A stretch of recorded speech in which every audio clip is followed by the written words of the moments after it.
আমার বাপের বাড়ি থেকে যেদিন 7 মাসের সাধ খাওয়ানো হয় ঠিক তার পরের দিনই আমার এক কাকা শ্বশুরের বাড়ি থেকে আমাকে সাধ খাওয়ানো হয়েছিল। আর সেই ভিডিওটাই আজ তোমাদের সাথে শেয়ার করছি। একদম অনুষ্ঠানের পরের দিন খাওয়ানোর একটাই কারণ ছিল, কারণ আমার কাকু আর কাকিমা থাকে অনেক দূরে, মানে আমাদের বাড়ির এখানে থাকেন না, ওনারা থাকেন হলদিয়াতে। তাই ওনারা যেহেতু অনুষ্ঠান উপলক্ষে এসেছে, আবার কবে আসতে পারবেন জানে না, তার জন্য বলছে যে এখনই খাইয়ে দেবে। তার জন্য অনুষ্ঠানের ঠিক পরের দিনই আমাকে সাধ খাইয়েছিল। আর যিনি আমাকে খাইয়ে দিচ্ছেন ইনি হচ্ছেন সেই কাকিমা। আর কোলে তো তোমরা সবাই চেনো, আমার দিদির মেয়ে রয়েছে। আর এই যে আমি শাড়িটা পরে আছি, এই শাড়িটা কিন্তু আজকে কাকিমারাই আমাকে দিয়েছে।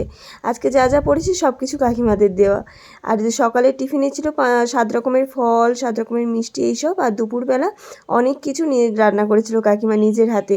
তো এখানে ছিল সাদা ভাত, ঢেঁড়স ভাজা, আলু ভাজা, পটল ভাজা, কুমড়ো ভাজা, তার সাথে ছিল কুঁদলি ভাজা, মাছ ভাজা, মোটামুটি 7 রকমের ভাজা। আর ছিল তরকারির মধ্যে ডাল, একটা সবজি, চিংড়ির মালাইকারি, ট্যাংরা মাছের ঝাল, আর ছিল মাছের একটা তরকারি। তো এই ছিল মোট দুপুরের আয়োজন। আমি সবাইকে প্রণাম করে খেতে বসলাম। আর এরকম এত খাওয়া দাওয়া তো এরপর লেগেই থাকবে। যাই হোক, আজকের ভিডিওটা এই পর্যন্ত। কেমন লাগলো কিন্তু অবশ্যই জানিও। ভালো লাগলে লাইক কমেন্ট শেয়ার করে দিও। আজকের মতো টাটা।